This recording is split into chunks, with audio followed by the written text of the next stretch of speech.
Howdy folks, and welcome back. Last we left Constantine, she had figured out her next step would be Labyrinthia, but stopped off in Whiterun for a quick rest. We pick up with her after she's had food and a bit of sleep. Of course, before setting out, she has a couple more items she needs to send back to the museum. The collection is coming along quite well in her opinion, and she'll need to pay another visit to the museum soon so that she can pick up her share from the visitors. Finally, with all her prep work done, it's now time to head back to the college and speak with the Archmage. The hope is that he'll be proud enough of her and let her go look for the staff herself. Now, she's not doing it out of any love or allegiance to the college, but as a way to A, screw the Synod just a bit more, and B, a powerful artifact like the staff would be perfect for the museum. If they try to take the staff back, she'll just repossess it after the fact. She practices a little bit of her restoration magic. It was completely premeditated. She absolutely knew she was going to do that. And then she goes and takes the carriage back to Winterhold. Upon arriving, she's greeted with a beautiful aurora borealis. As much as she would love to just sit and stare, the reality is she just needs to finish her assignment. Though, as she draws closer to the college, something starts to feel off in the air. Probably normal people who don't attune themselves to magic at all wouldn't feel anything, but even her limited experience, there's something wrong. Her instincts were proven correct. Entering the college, there is a massive force field up in the center of the Chamber of Elements, with none other than Ancano doing something to the eye. She is really starting to regret not shooting him in the back when she had the chance. She lets the Archmage know that she has figured out where the Staff of Magnus probably is, and he seems interested in it, but he's a little preoccupied with the whole force field thing. Ancano has somehow locked himself in the hall. He's up to something, and I intend to put a stop to it. Help us get through this, will you? We're throwing everything we have at it. Not knowing what else to do, she, the Archmage, and Mirabelle start throwing spells at the force field. And to Constantine's surprise, it came down. That was too easy. The hairs on the back of her neck stand up as she goes to try to kill Ancano. She knows she's making contact with her sword, but it's as if it's just going through him. He's not intangible, that she can tell, but she can't hurt him. Well, so the Archmage goes to try to do something. This probably won't end well. She's not sure how long she was out for, but she thinks it was only a few seconds. The Archmage is nowhere to be seen, but Mirabelle is hunched over on the floor, clearly in pain, but breathing and alive. She requests that Constantine go and try to find Savos. He must have been blown clear, and he may be injured. I need you to find the Archmage, and I need you to do it quickly. Get moving. I'll be fine. I just need a minute to catch my breath. Find Savos. Easy, Archmage. Both she and Mirabelle survived the blast. He was probably just blown through the doors and is stunned somewhere on the campus grounds. See? Found him. He's not moving. Oh. All right? What happened in there? High Elf Thalmor doing High Elf Thalmor things and being evil about it. For this? The Archmage? Dead? There's more. Something's happened to Winterhold. It must be whatever Ancano did. You need to get Constantine rolls her eyes, though if Tolfdir noticed it, he made no mention. Of course, whatever is happening in Winterhold is Ancano's doing. When she finds a way to get through that barrier, she is going to torch the living hells out of him. But fine, she can't go to Labyrinthia until the town is safe, so she joins up with Feralda and Arniel Gain to deal with whatever it is happening. Also, Feralda giving Constantine sass about reporting to her. This isn't the military, ma'am. It's a school, and you're just a teacher, not the one in command. Constantine owes you nothing. You want answers? Ask nicely or go to someone else. Don't demand them from her.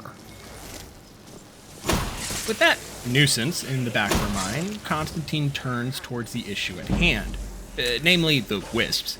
How they were formed from whatever Ancano's doing, she's unsure. But they also didn't actively seem to be hostile till the trio showed up. In any case, hopefully the guards were able to get everyone inside. With the last of the wisps killed, Feralda seems to have gotten rid of her desire for a random report and is more concerned about the civilian welfare, so good on her.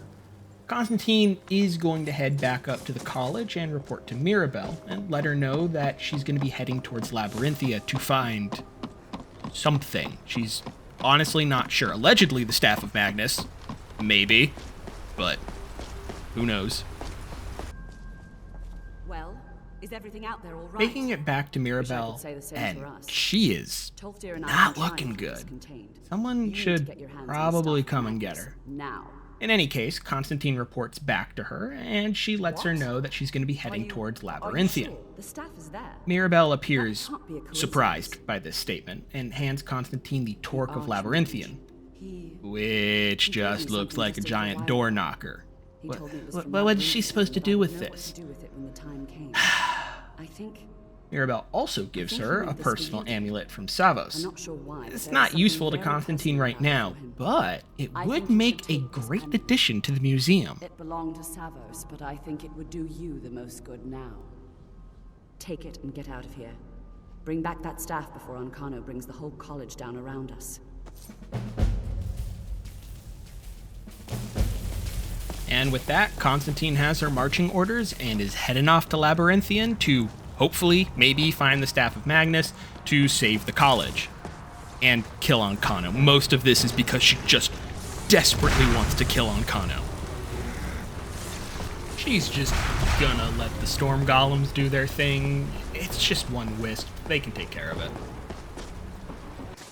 She finds the carriage driver and tells him that she needs to head to Morthal immediately. He agrees, and she gets on the cart and is on her way. Now in Morthal, she wasn't too far from Labyrinthian. She just needed to go southeast from her current position. She was about to help out the Drivers Guild with the fight, but it seemed her assistance was unnecessary. Until next time. Then again, if a Drivers Guild fighter couldn't handle one wolf, the Drivers Guild might need to look for a new fighter. Having scaled around the side of a mountain, she finds her entrance into the ruins and is shocked with how large it is. This must have been an old city or a religious location. She reminds herself to do some research on the actual ruins when she gets back. Also, she thinks about the Staff of Magnus and questions that if it's here, how such a powerful artifact, A, made it to this location, and B, nobody has since picked it up. So she's not too sure if she's going to find the staff. Dealing with a troll was child's play for her, but now she's curious about the center hovel. A sky shard is present, so she'll pick that up, but more importantly, looking down through the grate, she can tell something or someone is down there.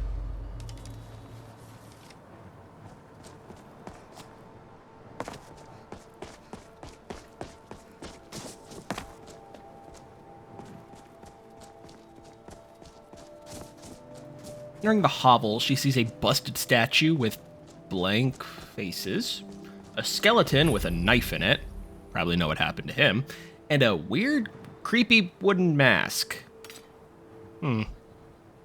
Well, for the most part, the things on the ground look valuable, so she picks them up for the museum, including the creepy wooden mask, though she notices a weird hum when she picks it up. She notices a scrap of paper with writing on it. Maybe this will give her some indication as to what actually happened here. It wasn't one scrap of paper, it was a whole journal entry on multiple pages, and it tells of a quick story of some mercenaries securing some academic. Apparently, the academic was looking for these busts and actually had the wooden mask on him. Now, according to the entry, the academic put on the wooden mask on or near the busts, and then disappeared, just flat out poof. The academic would then reappear and disappear again, but at this point the mercenaries hadn't been paid, and were fed up with whatever magic was happening here, and they would end up killing him the next time he reappeared. This explains the skeleton. Constantine looked at the wooden mask she just picked up. Huh. What if... Duh! She jumps back in surprise. She's in the same location she was before, but this time it's not broken down. It's also not an illusion. It's all completely real as she goes and picks up a few trinkets. The busts all look like they hold something? Probably masks, but what sort of masks? She's unsure. This has to be some sort of pocket dimension, only accessible through this wooden mask. This is magic that she must learn.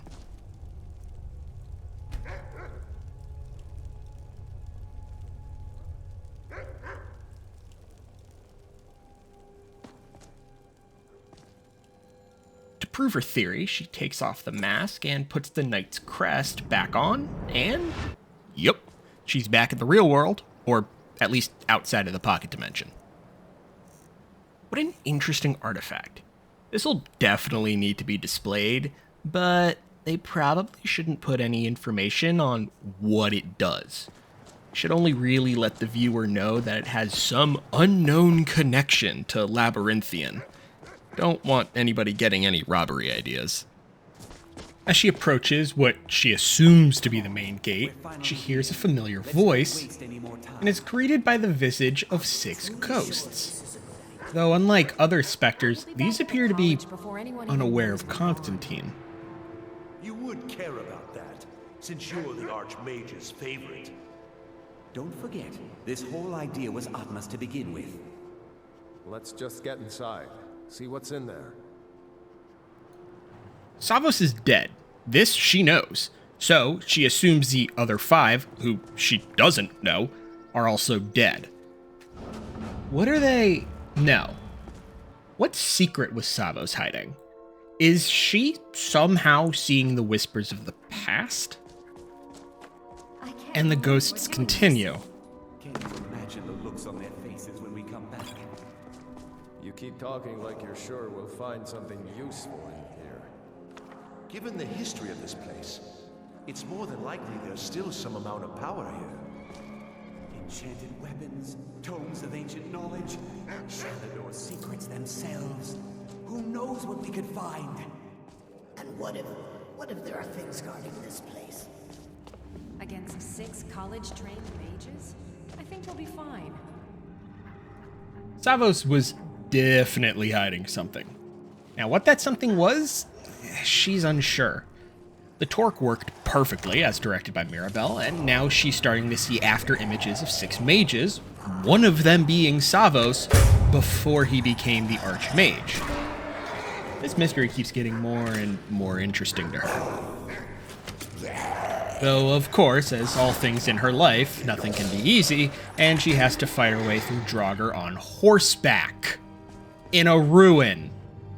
Where are the dead horses? Constantine tries to gather her thoughts.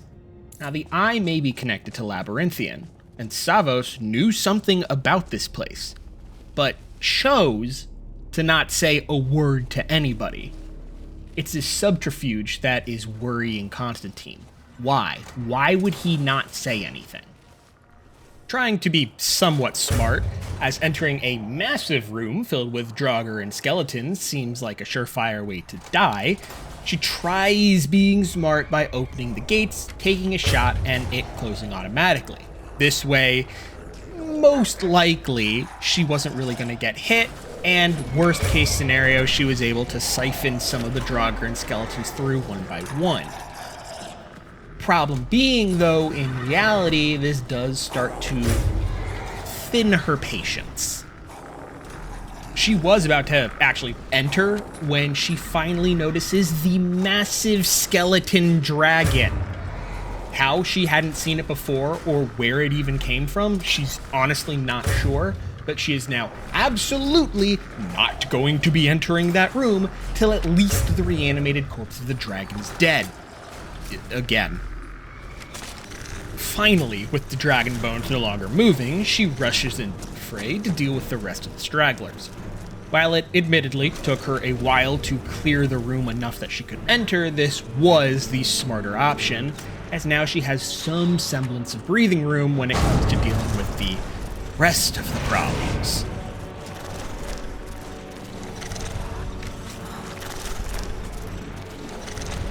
It doesn't mean the fight isn't hard. She's honestly never seen this many undead in one place before. And her magic skills regarding actually turning them and making them flee is limited to none, so put that on her list of things she needs to learn. Her true only hope is being able to kill them all before they overwhelm her. And thanks to Ulf and his consistency in annoying the undead, she is able to make sure that she is not overwhelmed. Finally, all the undead are back to being just dead. We have to go back. But she then comes face to face with only 5 ghosts. Barely made it out alive. You want to go back in? It's too late. There isn't enough of him left to go back in after. Gods, what have we done? We can't go back. Might as well go forward. We can still do this. Savos is right. We can make it if we just stay alert. Interesting. It seemed that one in the group died, most likely to the skeleton dragon. What's more interesting, though, is that it seemed part of the group actually wanted to completely turn back and call it quits, but it was Savos that pushed the group onwards. Mr. Aran, what are you hiding?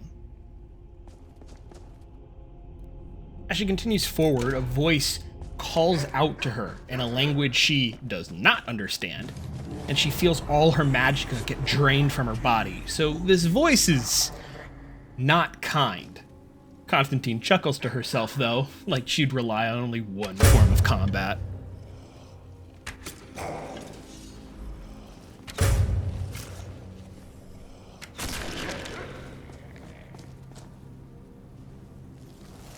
Ulf, in his curiosity, goes towards the very icy door and is immediately attacked by an ice ghost spirit thing. Do not attack Ulf if you are not ready to face Constantine's wrath.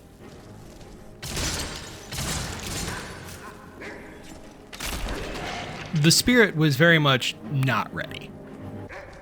Looking over the door, if it's made of ice, Constantine assumes that fire is what's necessary to bypass it, and lo and behold, she is correct.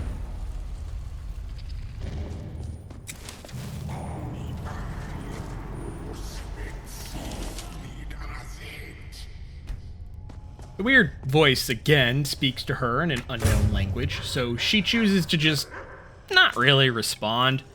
The magicka drain is annoying, though, as the sapping of anything, be it magicka, health, or stamina, is always just a very uncomfortable feeling. Now, this is the second time the voice has done this. The first, Constantine could potentially chalk it up to, an accident or whatever. The second time, it was malicious. She will kill the owner of this voice now. The ruins, since the major skeleton and Draugr fight, has been relatively tame. The weird voice hasn't called out to her again, and she's been dispatching the undead with ease. She is, however, lucky enough to find an enchanting table and uses the quiet to enchant a few items to really bolster her archery abilities. She finishes up with her enchanting and throws on the new items, and continues through the ruins, when the voice, again, talks to her. But this time, she actually understands it. And it seems really pissed that she's not responding. She needs to know who or what is talking, because she herself is starting to get incredibly frustrated with it. Yeah, she was going to kill it anyways, but now she's frustrated with it and going to kill it. These ruins just go on, and before she hits another door, the voice speaks again. And this time, it finally drops some useful information.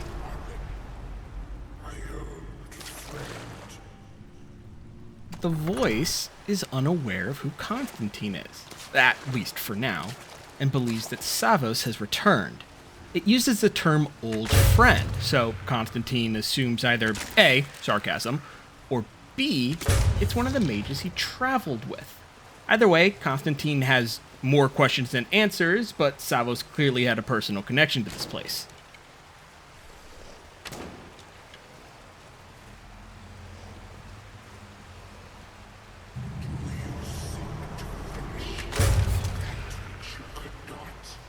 It continues to speak. It's clearly trying to goad what it believes to currently be Savos. So, Mr. Aaron, what did you do in here, in these ruins, that you were unable to finish? Constantine thinks for a second. Was it a demon that he failed to banish? Did he turn on his comrades? Or maybe he just pissed off one of the Daedric lords. In any case, Constantine is way too far into the ruin to turn back now. Turning the corner, she comes across what can only be called a monstrosity. It looks like a Dwemer construct, but with none of the Dwemer's elegance.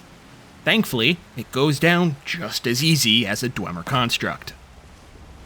Also, unlike the much better Dwemer constructs, this one appears to be made of almost simple iron, but she can't even remotely figure out how it's working. There wasn't any soul gem or anything of the sort.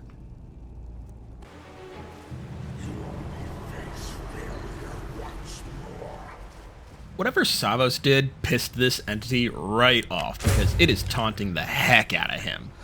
Or at least trying to. Constantine, on the other hand, is just getting annoyed with its constant ramblings. So, what does she know so far? Savos came to Labyrinthian with a group of mages in search of something in particular, or just lost knowledge in general. One has already died, and there's an entity here that Savos did something to. Based on the fact that she's only being attacked by Draugr and not the entity itself, she can assume it's probably trapped, at least physically.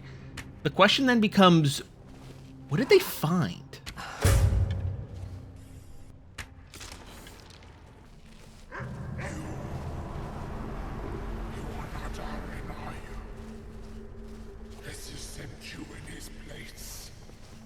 Constantine rolls her eyes. Congratulations, you finally figured it out. She was about to shout at the wind that nobody sent her, but thought it better to keep her mouth shut and force the entity into a state of unknowing. Did he warn you that your own power would be your undoing? That it would only serve to strengthen me? Constantine chuckles at that last statement. This entity is so incredibly arrogant, it truly thinks Constantine is a pure mage. She wonders how it'll feel about becoming a pincushion. She questions how much farther she has to go before she hits the center. It's not that it's been hard, outside of the skeleton dragon, but every minute she's down here is another minute that Ancano has with the eye. And that, well, nobody wants that. Come on! We can't stop now. We have to keep moving. Where's Elvalie? She was right behind me. Dead. Something grabbed her from behind. Gone before I could do anything. This is insanity. We never should have come. You're right. This is all my fault. Should we turn around, head back? I don't think going back is a good idea. Going back would be the end of all of us. We keep pushing forward and we'll make it. We will! Come on, you can make it. Let's go. The ghosts reappear, and this time there's only 4. Another died, though Constantine wasn't able to find a body. Guess neither could they. It seems like the group has all but fallen apart morale-wise, and they're just going forward because going back means death. Now, Constantine knows that Savos survives, so the question is, did anyone else?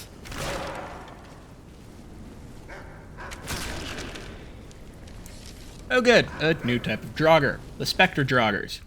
Now Constantine looks at it and thinks to herself, how are they even created? At least normal Draugrs are dead bodies, but these spectral ones? They aren't ghosts, or else they would have faded away, and yet they leave bodies.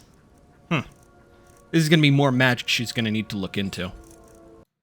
Spectral Draugr aren't anything special. They go down just the same, though Constantine does take a few of their weapons for the museum. It should amuse a few, non-adventurer types.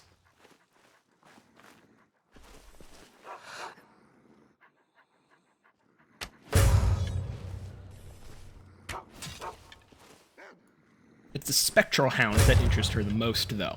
She's seen no dog corpses anywhere, and yet, here's a hound coming after her. They honestly look like bundles of pure magicka stitched to create some sort of a form. By the 9, because screw the Thalmor, she knows this trap the moment she saw the soul gem. These soul gems are conduits for magic and blast fireballs when they detect movement. It would kill her almost instantly. There are a few ways to deal with them, but not having a strong enough ward spell, she's going to opt for using arrows to dislodge the gems.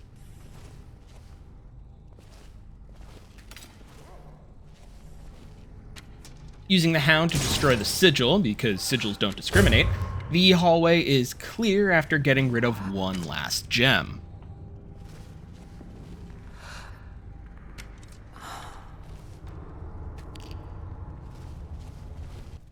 Now the entity is just being rude for the sake of it. At least when it would drain the magicka before, it would at least taunt her or do something. Now it's just draining the magicka for the sake of it. Annoyed, but moving forward, she comes across a locked door that has 2 very interesting artifacts in it. A helmet and a sword in a brazier. Now, the brazier isn't important, it's the helmet and sword she wants. And so she decides to take them both for the museum archives. Coming across 2 large doors, which she assumes will lead to the entity, proves to be not the case, as it's just another of the massive iron behemoths. Much like its predecessor, it too goes down relatively quickly, and Constantine is again faced with a word wall in a language she doesn't understand, with one of the words calling out to her. But this time, when the word sort of enters her brain, something else does as well. A vision.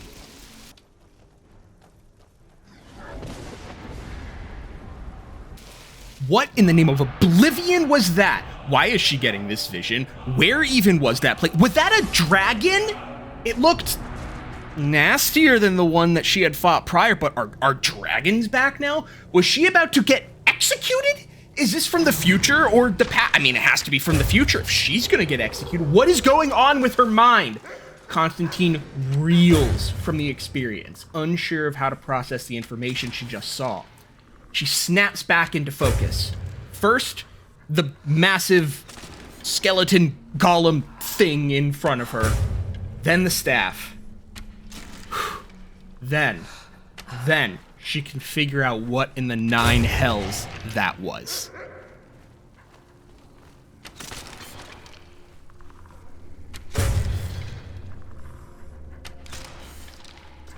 Ah, fun. And an invisible Draugr to boot. This day just went from easy dungeon delve to insanity in an instant. She could still hear the dragon roar ringing in her ears. What's worse is this wasn't some dream. This was a vision given to her while she was fully conscious, and it was given to her by something connected to that wall and those words. The tower, the dragon, all of it looked familiar, but she couldn't even remotely place why. No, she just needs to focus. Focus on the task at hand. If she loses her cool now, she's, well, good as dead. The ruins are getting more dangerous really quickly.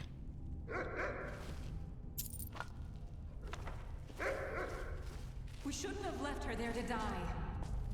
What else could we do? Stay there and die with her? She refused to go on. We didn't have a choice. This is it, you know. through this door. Can you feel it? We're not going to make it, are we? We stay together, no matter what. Agreed? I'll be right with you. Agreed. We all stay together. The ghosts are back, with only 3 remaining. All are anxious. None know what to expect, but it seems they, and by association her, are close to the end. The doors are imposing, and upon opening them, she sees 2 very bright light streams, and a 3rd iron giant. Alright, first the iron giant, then she explores.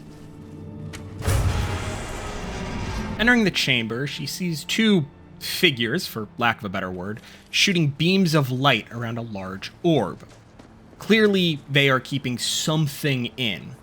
The frustrating part, though, is Constantine can guess, if the Staff of Magnus is anywhere here, it's probably in that orb. Nothing's ever easy, is it? In some good news, she does find a full-fledged Daedric bow. She has no idea how it got there, but she's not really going to complain. This'll make yet another fantastic addition to the museum. Her hope, of course, being she'll one day be able to forge such dangerous weapons. But considering she did just learn how to work ebony, forging weapons from the power of oblivion might be a bit high for her right now.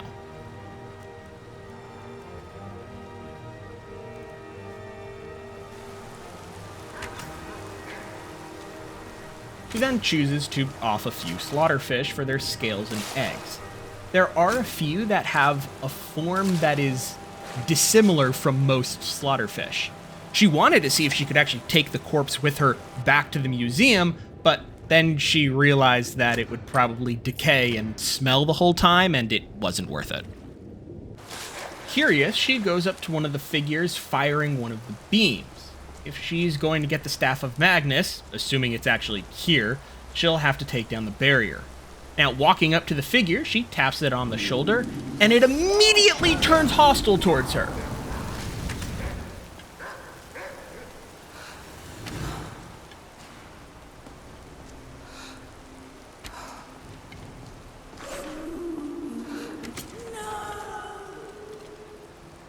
Okay, so violence is going to be the answer.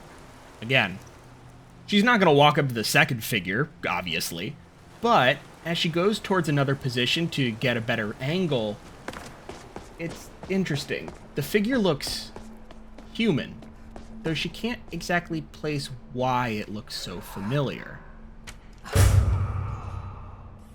With the figure dead and both beams retracted, something breaks free of the orb.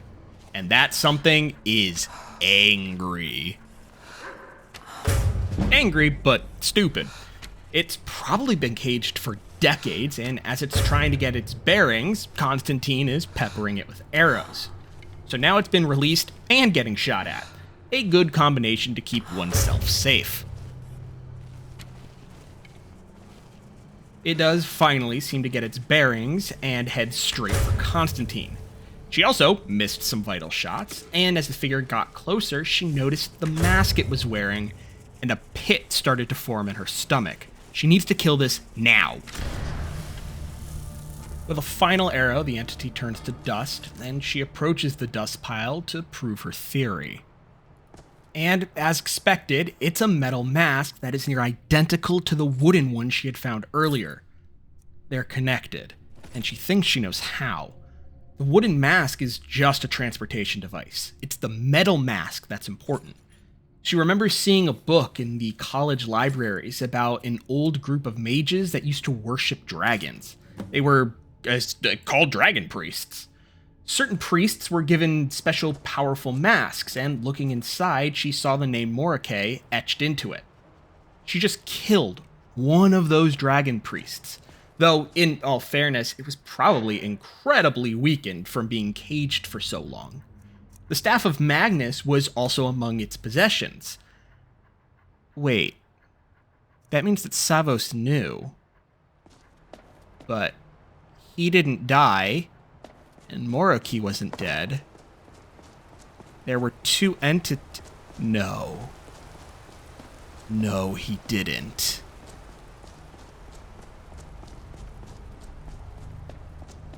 thick silence falls as she makes her way through the ruin to get to the end. She's just hoping upon hope that what she believes happened is wrong.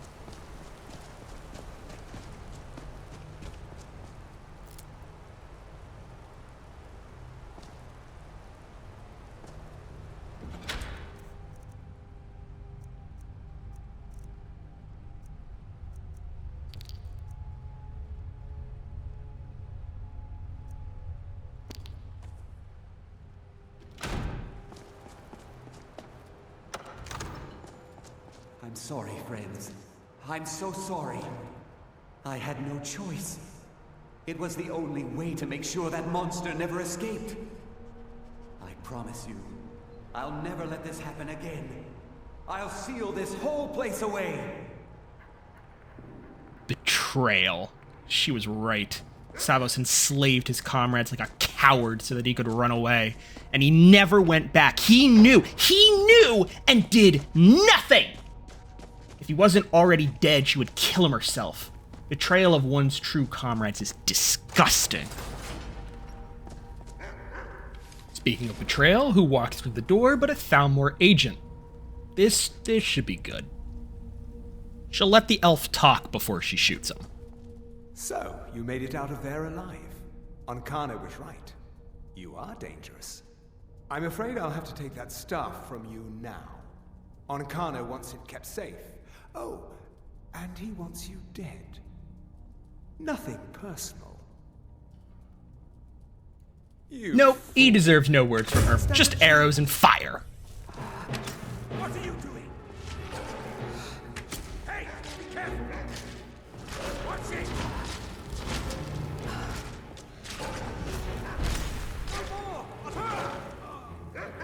What a good boy, Ulf, killing the Thalmor agent. What a good boy.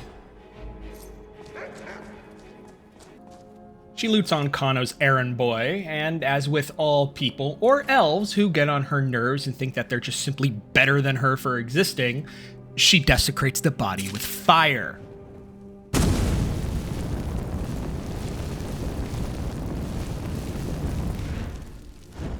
She's not really sure when she picked up this trait. It was definitely before Skyrim, but Skyrim has definitely exacerbated it. It's just so cathartic to burn them.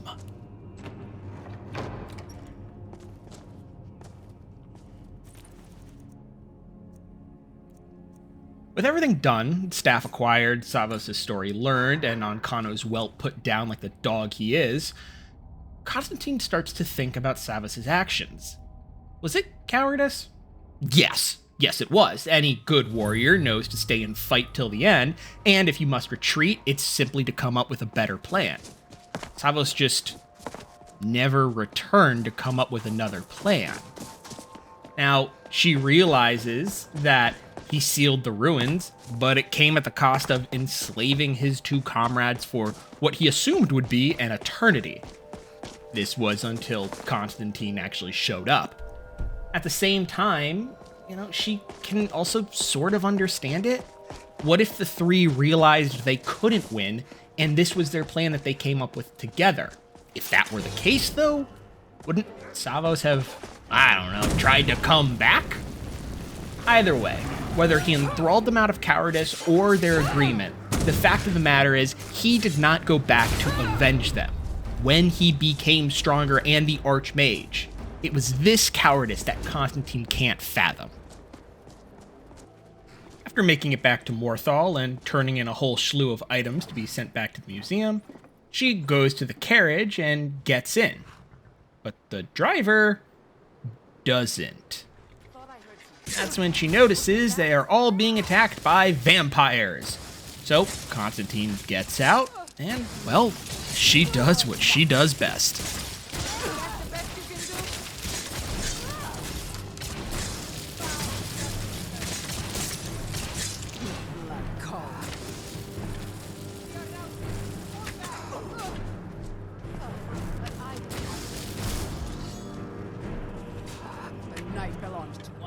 She can tell she's very tired, though. She is struggling to hit what should be easy shots for her.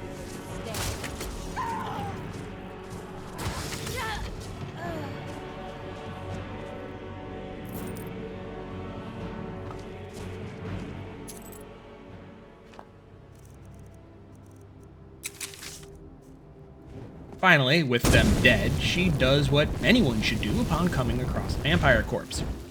Burn it! This is mostly to stop any potential reanimation. Ulf is not dead. He's just being, well, Ulf. She's not really sure how he's moving, but he's also just not a normal dog, so she just lets him slide along as he pleases. He'll get up on his paws when he wants. She then downs a cure disease potion, not because she thinks she caught the vampire sickness, but more as a safety precaution. She gets back on the wagon and heads back to Winterhold. Arriving back in Winterhold, and you don't need to be a mage to know something's very wrong. The air itself to Constantine has a metallic taste to it. She can feel the heavens and hells holding their breath to see what might occur. As she approaches the college, a massive barrier is up. It actually looks almost like the same one Ancano had up earlier, just way bigger. The surviving faculty are outside, and Tolfdir fills Constantine in on what's happened. Let's hope it's as powerful as the Sijiks believe it to be. She didn't make it. When it was clear we were going to have to fall back, she stayed behind and made sure the rest of us were all right. Mirabelle sacrificed herself to save everyone else, which is a major loss for the college. She would have been a fantastic Archmage replacement. Anyway, grieve for the dead later. Constantine pulls out the Staff of Magnus and hopes to all the Aedra it works, and to her surprise, it does. It punches a hole straight through the barrier like a hot knife through butter. Alright, Ancano, you little ass, Constantine would think to herself. Time to see how many arrows it takes to down a power-hungry Thalmor bastard.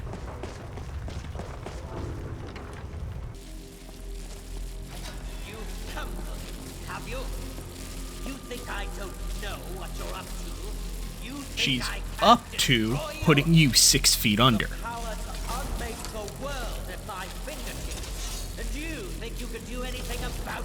Yes.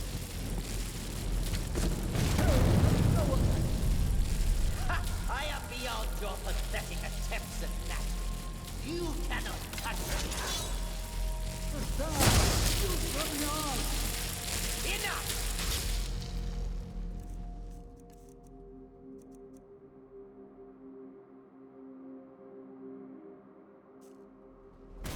Ancano attempts a paralyzing spell on Constantine, but the Staff of Magnus has an innate ward on it, and thus the attack does nothing. This leaves him open for an attack from both Tolfdir and herself.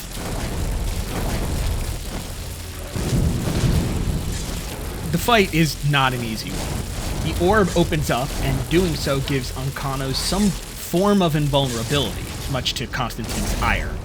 The Staff of Magnus, though, appears to be able to, at least temporarily, close it and allow for Ancano to be poked, burned, stabbed, and shot.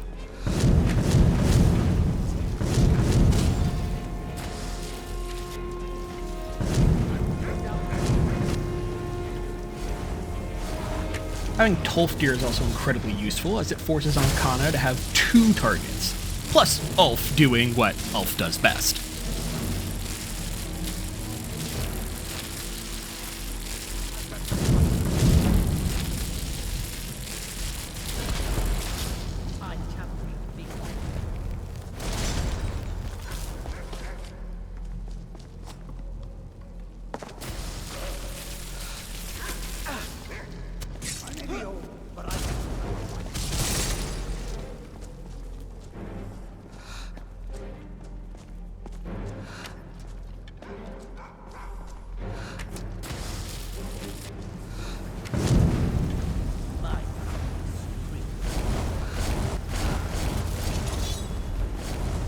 Constantine is getting frustrated. Ancano keeps moving around, opening the eye, running away, and overall not being so much of a threat, but just a freaking nuisance. Sort of like a fly you can't quite get rid of.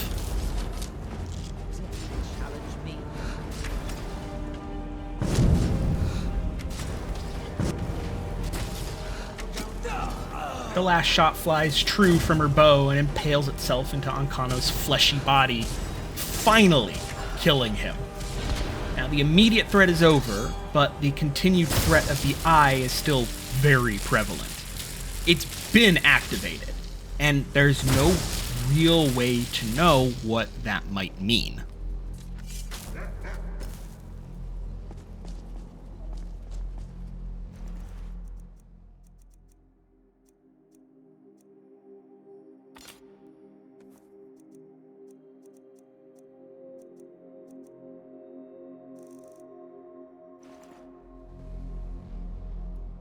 She takes Ankano's blade as a trophy, and much like a little pet, she burns the ever-living daylights out of the corpse.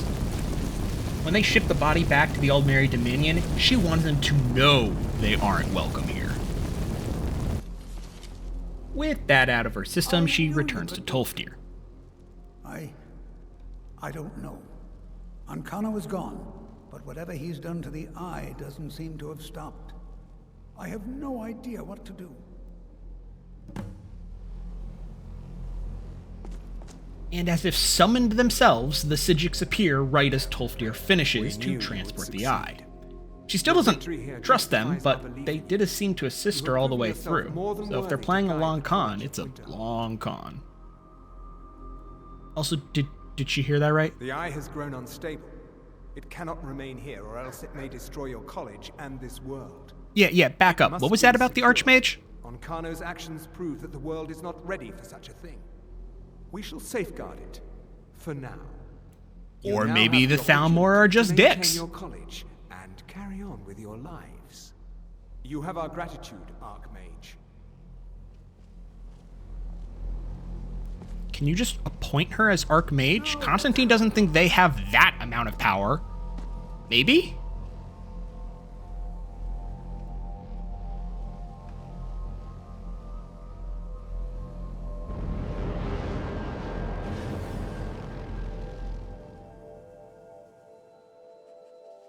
You've done it. The college is safe again thanks to your work. I knew you had it in you. I dare say the Psijics are right. There's no one more deserving to be Archmage, in my opinion. Here, consider these yours. Constantine can, but Mirabelle's dead. As well. I shall be here for advice, should you need me. Okay, so she's the Harbinger and now the Archmage of the College of Winterhold, but at least with the Harbinger, she got the position from the person who led it prior. How does Tolfdir have the authority to give her the abilities of the Archmage? You know what? She's not even going to question it. This is a fantastic opportunity. At first, she was like, oh, maybe not, maybe so. But the way that some of the professors treated her, she wants to be their superior now. They will do as she says. And that whole bit about sending Ankano's body back to the Aldmeri Dominion and not letting another Thalmor step foot in the College of Winterhold, if she's in charge, she is going to make that policy. She has no intention of wearing the Archmage's robes for the time being. Rather, they and the Staff of Magnus will be great additions to the museum. She does, however, head up towards the Archmage's quarters to check it out. And there is a lot. Pretty much anything she needs, from alchemy to enchanting, is here in this space. She sits down in the chair and looks out. Yeah, she likes this. This is a little bit different power than the Harbinger. And oh boy, she feels accomplished. She deserved this. She finds a note addressed to the Archmage, and, well, that's her now. And it talks of an artifact deep in the Ancestor Glade. Wherever that is. Continuing her exploration, she finds a little hidden chamber that, when opened, holds an interesting little dagger. It seems incredibly old and antique. Well, time to add it to the museum.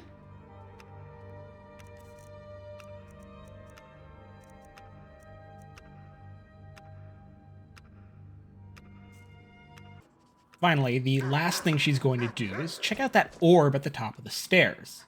Last time, it paralyzed her, as she was not the Archmage at the time. But now, at least in theory, she is. So let's see if the orb agrees with her. And to her surprise, it does. She is officially the Archmage. This leads her to think that this is a pocket dimension or a special place in the castle, only accessible via fancy orb. It looks like it has places to put all sorts of items, sort of like a mini armory. This could be useful if she ever feels the need to move certain artifacts out of the public view and into a more secure location.